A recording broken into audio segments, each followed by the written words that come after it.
Assalamualaikum warahmatullahi wabarakatuh. Apa kabar anak-anakku sekalian? Semoga dalam kondisi sehat walafiat.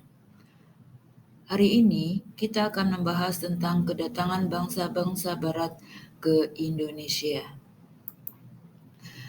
Kompetensi dasar menganalisis kronologi, perubahan dan kesinambungan ruang, geografis, politik, ekonomi, pendidikan, sosial budaya, dan dari masa penjajahan sampai tumbuh semangat kebangsaan. Tujuan pembelajaran mendeskripsikan latar belakang, proses, dan reaksi bangsa Indonesia terhadap kedatangan bangsa-bangsa Barat ke Indonesia.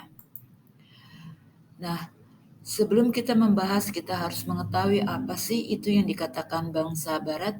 Bangsa Barat adalah bangsa Eropa yang melakukan perjalanan ke Indonesia, seperti Spanyol, Portugis, Belanda, Prancis, Inggris, dan Jerman. Latar belakang kedatangan bangsa Barat, pertama, jatuhnya kota Konstantinopel atau Istanbul ke tangan Turki Utsmani. Yang kedua, daya tarik Indonesia untuk mencari rempah-rempah. Ketiga, revolusi industri.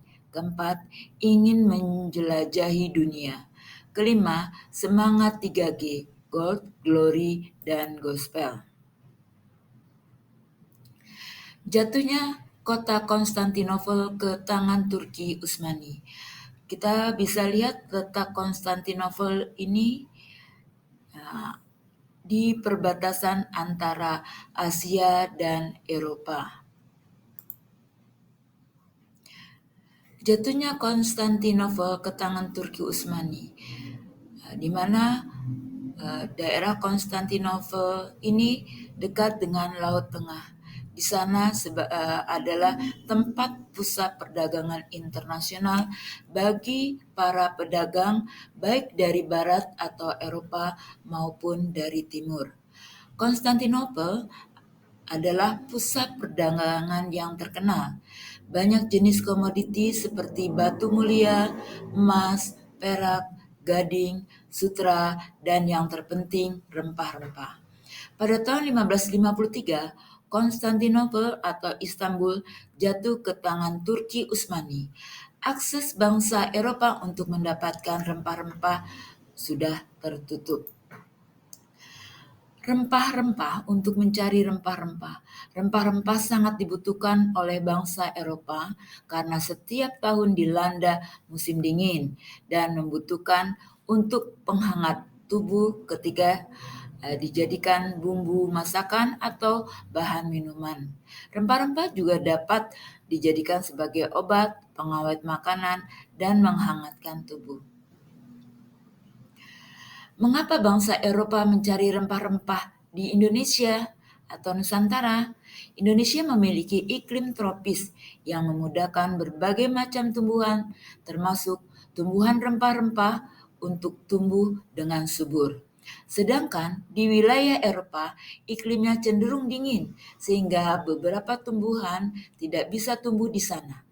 Kebutuhan rempah di setiap negara semakin bertambah, sementara persediaan rempah di negara-negara wilayah Eropa justru terbatas. Oleh karena itu, bangsa Barat mencari rempah-rempah ke negara Asia yang beriklim tropis. Revolusi industri. Revolusi industri dimulai dari Britania Raya atau Inggris. Ini adalah negara Inggris. Negara Inggris adalah negara kepulauan. Revolusi industri adalah perubahan cepat dengan menyeluruh dalam memproduksi barang dari yang sebelumnya menggunakan tenaga manusia dan hewan menjadi tenaga mesin. Ini adalah contoh dari kettle uap. Pada masa tersebut ditemukanlah teknologi baru seperti mesin uap yang dapat dijadikan mesin penggerak perahu atau mesin-mesin lainnya. Dengan menggunakan mesin uap dapat memperpendek waktu perjalanan atau waktu produksi. Akibat dari revolusi industri, maka menghasilkan produksi yang banyak dan cepat, sehingga membutuhkan bahan baku dan daerah pemasaran hasil produksi. Maka membutuhkan daerah untuk memasarkan dan memperoleh bahan baku. Penemuan-penemuan tersebut memicu bangsa-bangsa Barat untuk melakukan penjelajahan ke daerah atau wilayah yang memiliki bahan baku dan bisa juga untuk memasarkan hasil produksinya. Ingin menjelajahi dunia. Dalam sejarah bangsa-bangsa di dunia dikenal adanya masa penjelajahan samudra. Aktivitas penjelajahan samudra ini dalam rangka untuk menemukan dunia baru. Dunia baru tersebut ada di sebelah timur Eropa yang banyak menghasilkan rempah-rempah. Salah satunya adalah Indonesia. Penemuan dunia baru ini tidak lepas dari motivasi dan keinginan untuk bertahan hidup. Bahkan muncul nafsu untuk menguasai dunia baru demi memperoleh keuntungan ekonomi dan politik. 3G atau Gold, Glory, Gospel. 3G atau 3G yaitu untuk memperoleh kekayaan, gold, kejayaan, glory, dan menyebarkan agama gospel. Gold. Dalam bahasa Inggris, gold diartikan sebagai emas. Semboyan satu ini mengacu pada keinginan memburu kekayaan dan keuntungan dengan mencari dan mengumpulkan emas, perak, bahan tambang, dan bahan berharga lainnya seperti rempah-rempah. Glory atau kejayaan didasari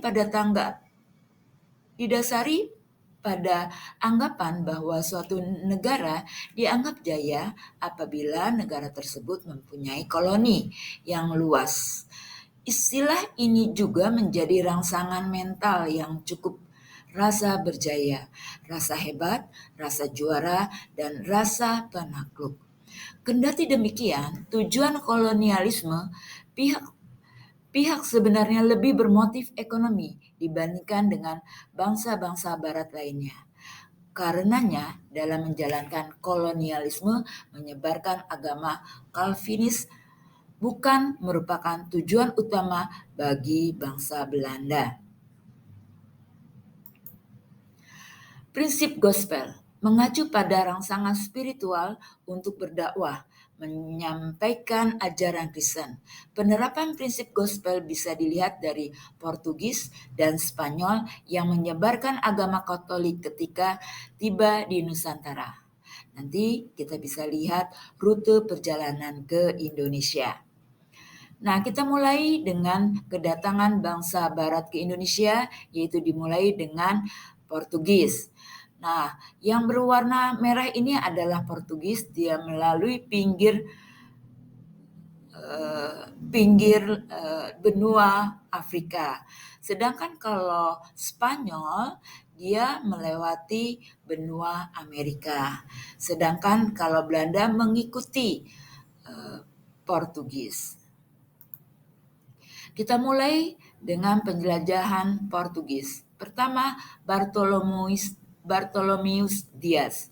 Kita mulai dari negaranya Portugis dengan ibu kota Lisabon. Dia melakukan perjalanan ke Tanjung Harapan.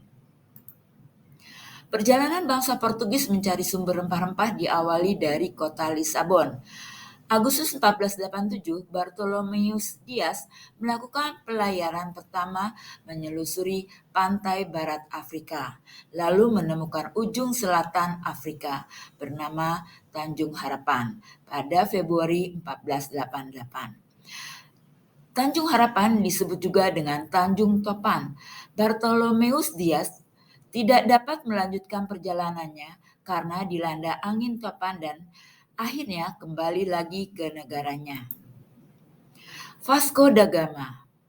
Vasco da Gama perjalanannya dari Portugis, kemudian sama seperti Bartolomeus Dias melewati Tanjung Harapan, tetapi dia tidak alhamdulillah dia tidak mendapatkan angin topan, kemudian dilanjutkan ke Kalkuta dan Goa.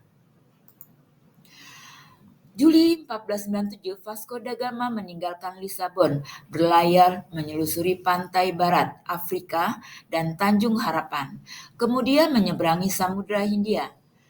Tahun 1498, mendarat sampai ke Kalkuta dan juga Goa di pantai barat India. Di Goa mendirikan kantor dagang dilengkapi dengan benteng.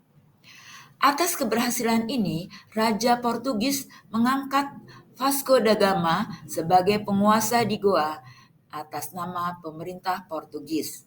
Setelah beberapa tahun di Portugis, ternyata diketahui asal rempah-rempah bukan dari Indonesia. Alfonso da Alquiqui, dia melakukan perjalanan sama mengikuti jejak pendahulunya dari Portugis ke Tanjung Harapan, kemudian ke Kalkuta, dan melanjutkan lagi ke Malaka.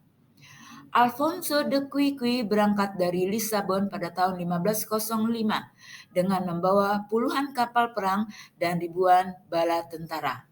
Tujuannya ingin menaklukkan daerah yang dipandang strategis sebagai pusat perdagangan. Ia mengikuti jalur Vasco da Gama. Tahun 1510, ia menaklukkan Goa di pantai barat India, lalu setahun kemudian ia menaklukkan Malaka. Dari Malaka, Portugis menjalankan ekspansinya ke beberapa wilayah, di antaranya ke Myanmar dan Siam atau Muang Thai, yang menjalin hubungan dengan Maluku. Tahun 1511, Portugis berhasil menguasai kerajaan Malaka. Ekspansi Portugis mengalami perkembangan pesat karena mereka dapat memanfaatkan pesaingnya yang terjadi antara penguasa setempat untuk memperkuat kedudukannya sendiri. Ketika terjadi perselisihan di Maluku antara Hitu dan Seram, Portugis memihak Hitu sehingga Portugis diterima di sana. Hal yang sama dilakukan ketika datang ke Ternate. Mereka diterima baik oleh kerajaan Ternate untuk menghadapi Tidore. Setelah berhasil mengalahkan Tidore yang dibantu Spanyol, Portugis meminta imbalan untuk memonopoli perdagangan cengkeh, sehingga menyebabkan rakyat Ternate tidak menyukai orang-orang Portugis. Mereka berusaha membebaskan diri dari kekuasaan Portugis. Setelah menguasai Maluku, Portugis ingin menguasai daerah-daerah di Indonesia seperti Jawa dan daerah lainnya. Namun gagal. Sama seperti Portugis, Spanyol pun melakukan penjelajahan.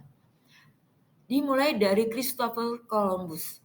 Christopher Columbus melakukan penjelajahan dari Spanyol yang diprakarsai oleh Columbus. Columbus berasal dari Genoa, Italia, tetapi penjelajahan samudra di bawah bendera Spanyol.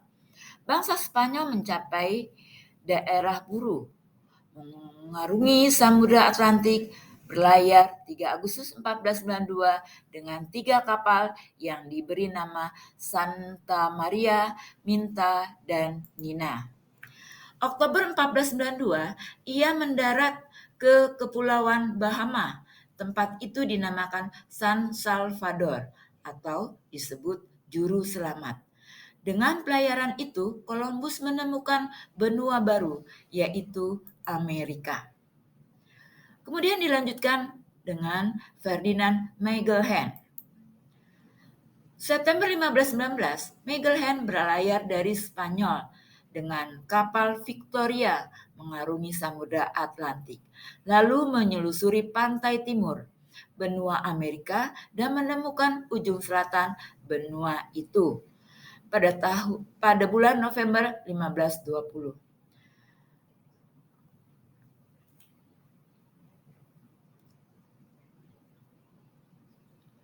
Ujung selatan benua Amerika itu diberi nama Magellan. Ferdinand Magellan kemudian menyeberangi Samudra Pasifik dan mencapai kepulauan yang dinamakan Filipina pada bulan April 1521. Di Pulau Cepu, Magellan tewas dalam pertempuran melawan orang-orang suku Mactan. Kemudian dilanjutkan oleh Juan Bastian de Cano untuk melanjutkan perjalanan Magellan. Ini adalah rute perjalanan dari Magellan dan Juan de Sebastian de Cano. Pelayaran kapal Victoria dilanjutkan ke Kepulauan Maluku yang dipimpin Juan Sebastian de Cano. Dari Maluku ia kembali melalui arah barat, bukan timur, yang pernah dilaluinya dan sampai di Spanyol September 1522 selama 3 tahun. Ekspansi Magellan dan Del Cano ini merupakan pelayaran mengelilingi bumi yang pertama kali dalam sejarah. Hal ini sangat penting artinya bagi ilmu pengetahuan karena membuktikan bahwa bumi itu bulat. Tahun 1521 tibalah orang Spanyol di Maluku. Tujuannya sama dengan Portugis, yaitu memonopoli dan menguasai daerah sebagai tanah jajahan, serta menyebarkan agama Nasrani di Maluku. Mereka singgah di Tidore, Bacan, dan Jailolo. Kedatangan mereka menimbulkan persaingan dengan orang Portugis. Untuk mengakhiri persaingan itu, ditandatanganilah Perjanjian Saragossa pada tahun 1535 yang berisi bahwa wilayah kekuasaan Portugis di Maluku, wilayah kekuasaan Spanyol di Filipina. Nah, kuis ya yang kamu nanti bisa kamu tulis di dalam kolom komentar. Sebutkan alasan yang paling kuat bangsa Barat memilih Indonesia sebagai daerah tujuannya menurut kamu. Yang kedua, yang pertama kali mengelilingi bumi adalah bangsa Spanyol. Buatlah alasannya. Terima kasih, semoga bermanfaat dan jangan lupa jaga kesehatan.